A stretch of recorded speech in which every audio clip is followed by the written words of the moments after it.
ప్రభుత్వం ఉంది, పిల్లలంకల్ మేము నిలబడతాం. ఫీ రీంబర్స్మెంట్ ఉంది, పీజీ ఫీ రీంబర్స్మెంట్ తీసుకొస్తున్నాం. విదేశీ విద్యకి ఆల్టర్నేటివ్ మంచి మెకానిజం మేము డిస్కస్ చేస్తున్నాం, అది తీసుకొస్తాం. అంటే ప్రభుత్వం ఆలోచన డబ్బుల వల్ల పిల్లలు ఇబ్బంది పడకూడదు, వెనకబడి ఉండకూడదు. నేను స్టాన్ఫర్డ్లో చదివినప్పుడు అప్లై చేసినప్పుడు అప్లికేషన్లో ఎక్కడ కానీ మీ దగ్గర ఎంత డబ్బులున్నాయి, మీ బ్యాంక్ అకౌంట్ స్టేట్మెంట్లు ఇవన్నీ నేను ఎక్కడ అడగరు. అప్లై చేసిన తర్వాత అప్లై చేస్తాం, దాని మాకు ఇంటర్వ్యూస్ ఉంటాయి. ఇంటర్వ్యూ అయిన తర్వాత అడ్మిషన్ లెటర్ ఇస్తారు. అడ్మిషన్ లెటర్ వచ్చిన తర్వాత అడుగుతారు, ఓకే మీ ఫైనాన్షియల్ సిచ్యువేషన్ ఏంటి, స్కాలర్షిప్స్ ఇవ్వచ్చా, ఫైనాన్షియల్ ఎయిడ్ ఇవ్వచ్చా, లోన్లు అరేంజ్ చేయొచ్చా, అట్లా వాళ్ళు అడుగుతారు.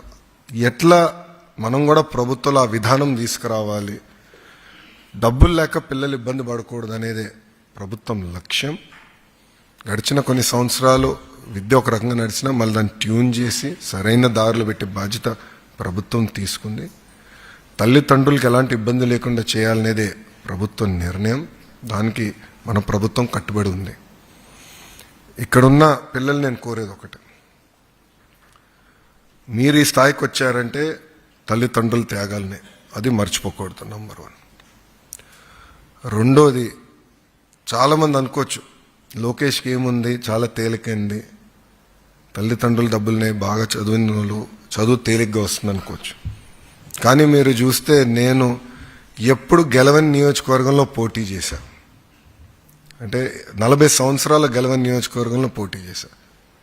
కారణం ఏంటంటే కష్టపడాలి, స్ట్రగుల్ ఉండాలి, అప్పుడే పైకి రాగలుగుతాం.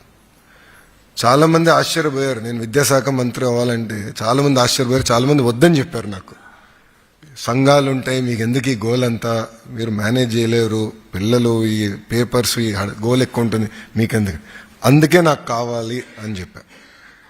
గతంలో పంచాయతీరాజ్ గ్రామీణాభివృద్ధి శాఖ చేసిన, ఈసారి లేదు విద్యాశాఖ నేనే కోరినప్పుడు ముఖ్యమంత్రి గారు అంత తేలిక ఏమి ఇవ్వరు, టార్గెట్స్ పెట్టి నాకు ఇచ్చారు ఆయన. అంటే ఉన్నత విద్యలో ఏం చేయాలి, ఇంటర్మీడియట్లో ఏం చేయాలి, స్కూల్ విద్యలో ఏం చేయాలి.